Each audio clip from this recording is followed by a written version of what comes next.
I think last month, we were here at Espacio with my wife. Oo. And there was a visitor. So, dito ko sa taas, and they were down. Said, sino ba yung umakyat? Oo. Papa mo ba yun? Share the same values. Okay, yes. Same outlook in life. Same life goals. I think those are very important. And the character of your partner is very important. So dumaan din ang ulo mo sa kamay ni Mami. Yes. Ng gunting. Yes. Back when we still had more hair. Yes. You marry the right person. Oh, number one. And marry the one you love. Oh. And love the one you marry. And that's the secret. That's the secret. That's why I understand now yung si Papa din, even despite the busy schedule of being a public servant, he makes sure that in all the activities that we have in school, hiya talaga ito na-add to. He's always there. Yes. Oo. I think that's important. Oo. So, I have, It's also an advantage, Vice. One time, I joined an oratorical contest. Tapos andun yung papa ko. Sabi na, ay, ano mo pala yan, Peter? Siyempre, na-inspire din ako to do good and better so that I will win. Yeah. But I think the lesson there is that, for me, is that when you're there in every occasion, no, or in every school activity of your kids, somehow, no, in their heart, they know that they are Very important. And I think that's what's lacking, sad to say, no, at this time. Kasi there's no father-son relationship or yes. mother-son or mother-daughter relationship in that sense. So they feel empty. So they want to prove themselves. So they go into those relationships, those activities that somehow will break our heart. Kasi they want to prove something. But if they feel important, they feel secured, they feel valued, they don't drift away. Kaya that's why family talaga is a very basic unit. So it starts everything with family. But as we all know naman, Vice, sinilin naman lahat, kompleto din yung family. Like for example, our OFWs who really have to work outside to be able to provide to their children and also for the whole family. But at the same time, yung mga nandito naman sa atin, sa Tacloban or sa Region 8 na we should make a concerted effort also to give time to our kids, which is very important and to our family as well. Kaya yun. Speaking of family, considering you live a comfortable, well-off life, how do you teach your kids to live simply despite having a successful career? How do you instill those values in a world that it often glorifies materialism? So, yung mga materialism, yung mga Prada, Gucci, joke lang. Just kidding, Vice. When they were young, I would bring them to my social outreach activities in the barangays. Yes. So we have feeding programs. So I would bring them to the feeding program in the barangay. So I would give school supplies. So kasama ko sila. And even after Super Typhoon Yolanda, so we would give relief goods. So kasama ko sila in giving the relief goods.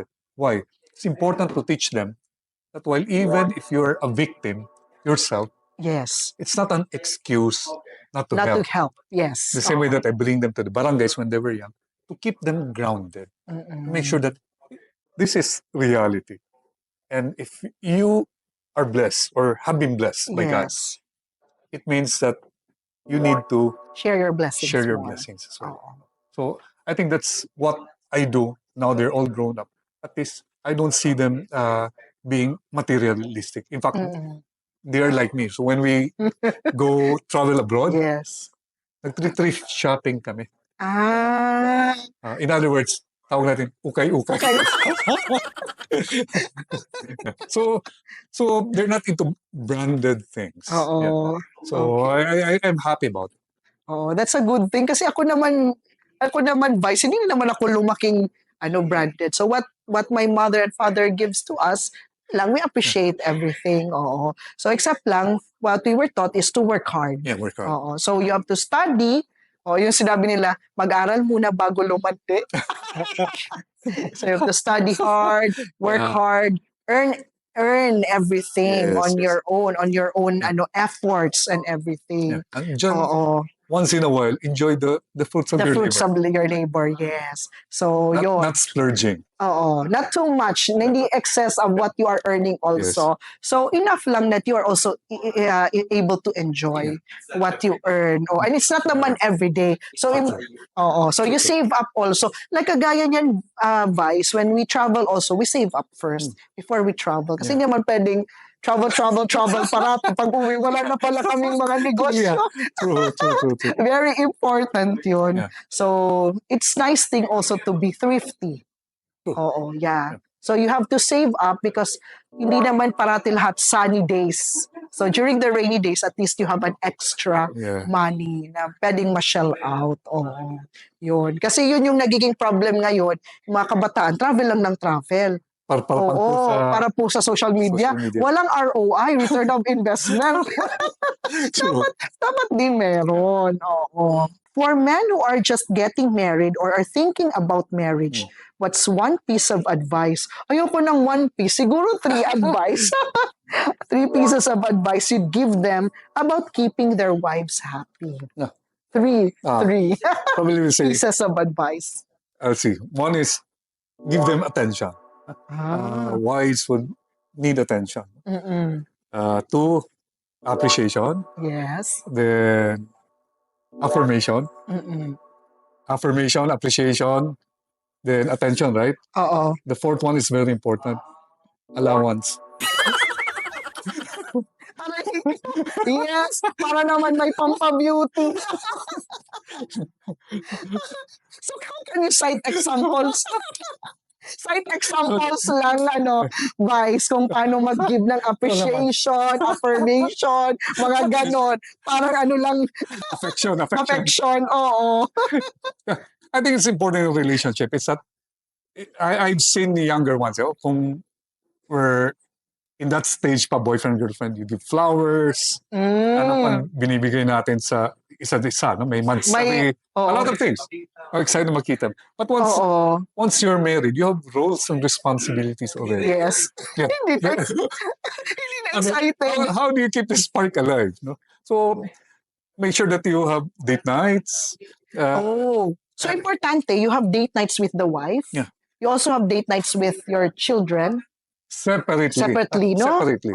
Hindi pwede kasama lahat parati, no? So you have to have time for yourself kasi there are things that you want to discuss that both of you lang. So those are important. Hindi kailangan you spend a lot, no? Maybe Netflix at home, you can do it. And then you have time together. I think that's important even for us.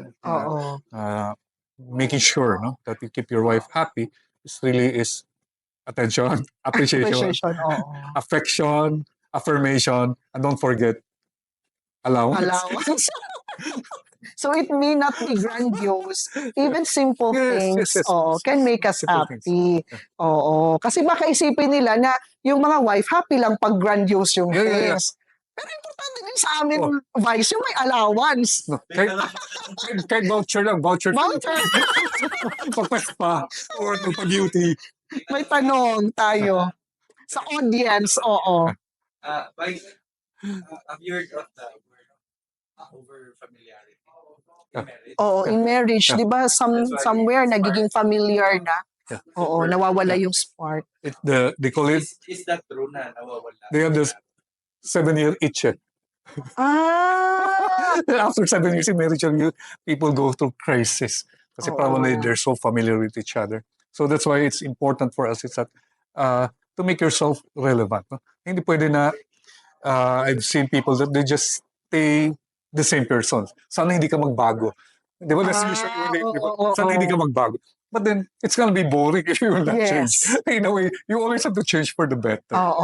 To keep the spark alive. So make sure that you're always growing as a person. Yes. May mga transformations. Of course. So you have your own passions. You have your own hobbies. You have your own pursuits. So that keeps the relationship very interesting. So we have to do that rather than staying the same. And that I feel that's not the way to do it. So you have to grow individually and you also have to grow both as a partner. Kasi syempre magkaiba naman po kayo. So at the same time, kailangan lang mag-uusap in between. Especially when you have Oo. different personalities. Personalities, yes. Oo. Kay kundi, pak! War na. Oo. Kaya yun. Let's talk about the idea of creating the spark. In your relationship, how do you and your wife keep things fun and exciting even after years of marriage? Yeah. Oo, mahirap to Siyempre kasi Vice, nagbabago yung body. Tapos marami na tayong mga haplas-haplas, mga pains over here and there. Oo. Totoo pala yun. It's nice. Before it's perfume, now it's efficacy oil. Yes, liniments all over. Yes. Oo. Well, it's true. So when we started with Kathleen, so every year during our anniversary, we try to make it a point that we would travel. Just for us. So trying to find those spaces or time for just the two of us. Yes. So we enjoy traveling. So iipon, then find a place, spend a few days, Yes. just the two of us. Especially if you're going to a new place. Parang you keep on discovering each other. Then the most important thing really is to create those memories. Those memories that you shared during that trip. So that keeps a spark there for us. Yeah. So very important pala. So tama pala ginagawa namin ni Rex. So each year, nag-iipon talaga kami. So we travel. Wow. Oo, kaming dalawa lang. Two of you. Yeah. Which is important. For us, there's one for just the two of us. And there's one for the family. So dalawang ipon pala yan. It doesn't mean that maybe make your goal, no? That you have to travel talaga outside talaga. So it can be near. Near maybe even a dinner together. Yes. So it can be that. So it doesn't have to be abroad. Abroad or expensive. When they were young, we even traveled to Giwan lang. We're happy, Kalamgaman. We're happy nga. There's a lot of beautiful places in Eastern Visayas that we have yet to go. Actually, Vice, yun din kailangan maging bucket list ko. Because I haven't even traveled to other places. Like for example, in my 43 years of existence, I was only able to go to Liloan. Only, last month. So it was my first time. I haven't been to Biliran. Guys, kung merong mag-i-invite sa akin, I'm willing to go. Calling anyone who will invite. Or open a branch there. Hindi na kaya. So yun. Okay. You've been a businessman and a pastor before stepping into politics. How do those roles influence the way you approach to marriage and fatherhood? Generally, for guys like Rex, as husband, we always think ourselves, our role in the family is that of a provider. Yes.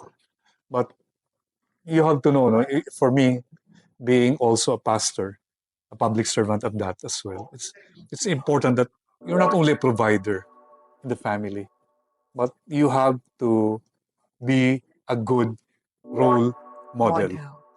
You have to walk your talk. I think that's the only way to do it. They will listen to you, but they will not follow you. But if you walk your talk, they will catch it. The values that you have, the beliefs that you have. So makukuha nila yun. And that's what we want with our family. That somehow they will get the good values that we try to instill to them. Not by preaching to them, but by walking our talk. Okay, guys. Naubo ako doon. Natamaan ata ako. But anyway, we have a question from the audience. Pasok! Please make questions. Usually nagkaaway na. Yung isa kailangan parang mag-intindi na lang. Pero deep inside ng isa, parang may burden ba na pain pa rin na, dapat supposed to be ito yung ginawa ko para at least. So, paano na yun? Nasisolve yun? Yung conflict. Hindi nakakaano. May separate sila na pangarap. Pero hindi sila move forward because of kung sino unahin, siya ba or isa. In our relationship with Kathleen, that is why I appreciate her. Is that she was very supportive of my calling. Kasi at first my calling was as a pastor of a church that time. Mahirap ang buhay ng pastor. To be a pastor's wife is so difficult. But then she was submissive enough, no? My dream. But later on, when I shifted, no?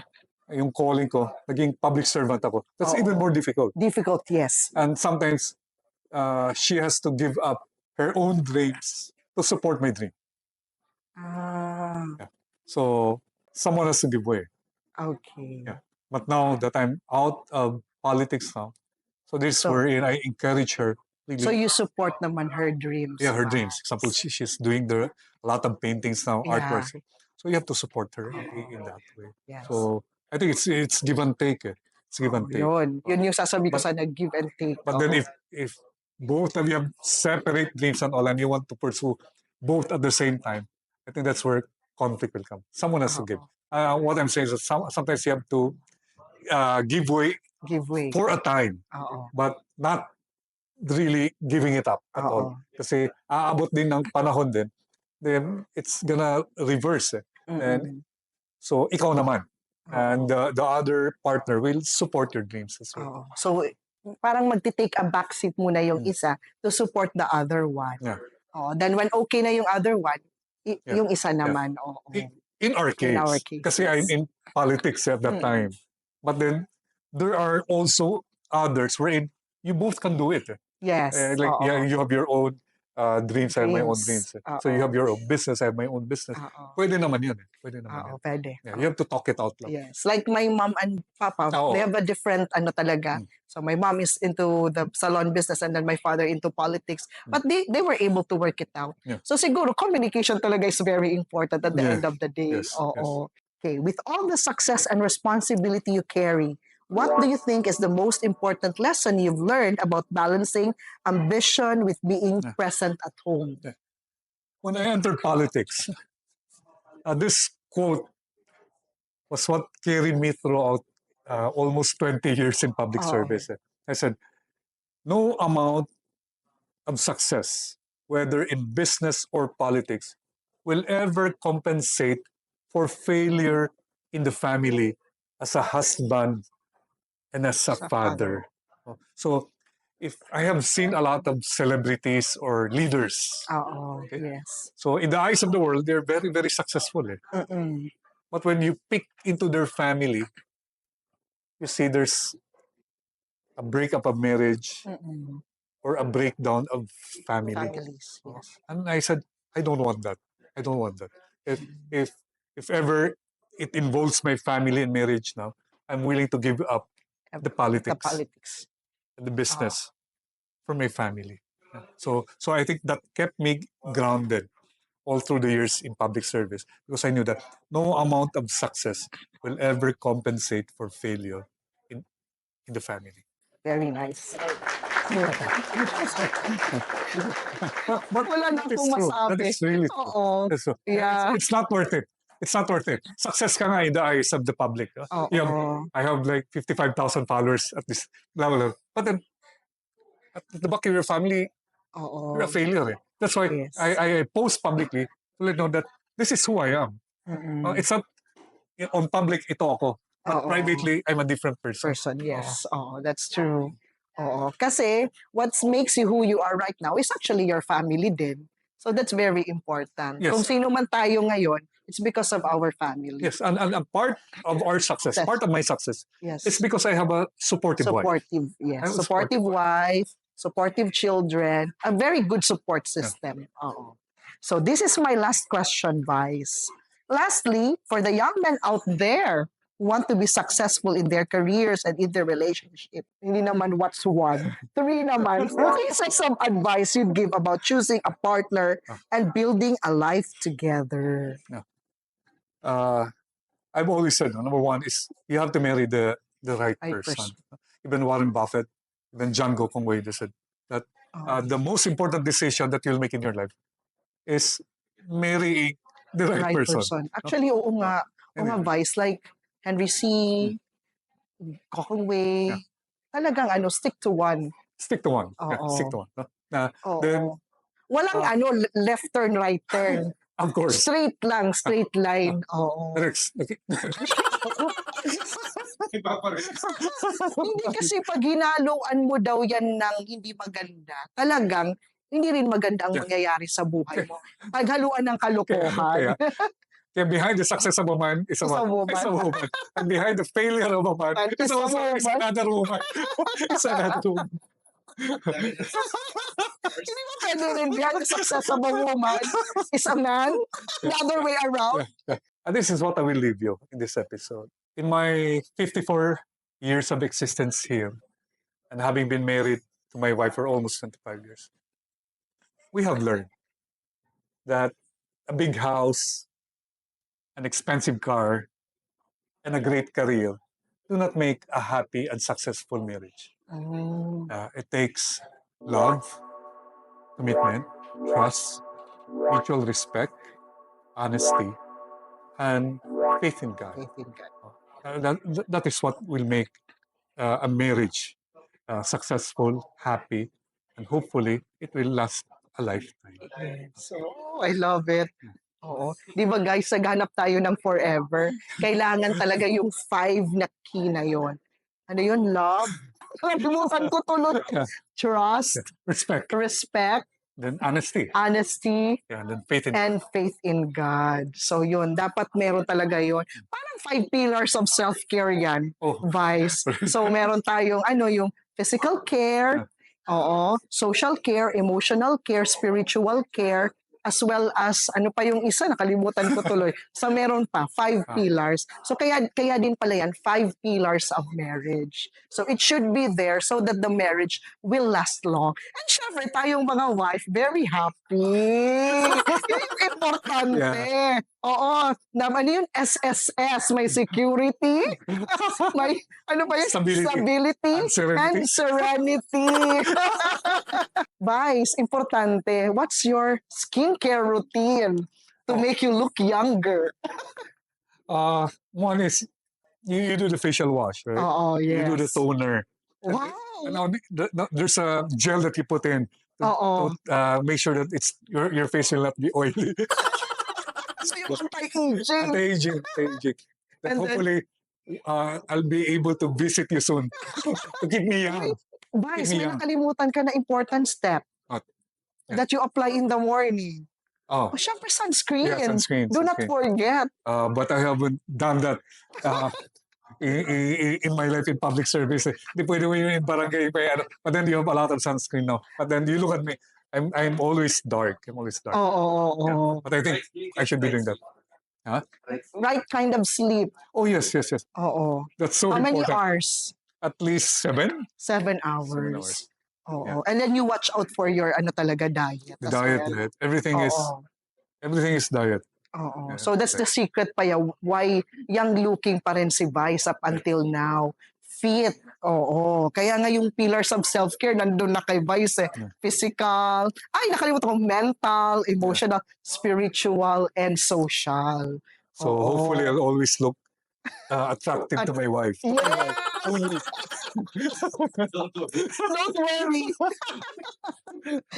Okay. So, Vice, thank you for your insights. I'm sure many of our viewers are taking notes, including myself. So, actually, marami akong natututunan, especially about love, life, and marriage. Kasi like kami ni Rex, we will be on our 10th year next year. Imagine mo, Vice, nagkakainisan na nga kami. Yung ganitong mga skin talks, my God. Sabi niya, gawin mo na. Ganyan. Pero submissive naman ako, ginagawa ko rin. But that's a good decision. It's a choice. Just kidding, guys. So we've shown that success isn't just in business or politics, but in how you build your family and keep the love alive. Any last words for our audience? I think at the end of the day, you have to make sure that you know your purpose, you know your priorities. Yes. So I live by that principle that the purpose of life is to live a life of purpose. And that's what I intend to do for the rest of my life. Yes. So thank you, guys. And that's it for today for our episode of Dr. Y Skin Talks. Remember, love, like skin, also needs care and attention. So see you guys next time. This is me, Dr. Johan, known as Dr. Y. And here is Vice. Thank you. Oo, as always. So see you next time. Thank you. Bye. Bye.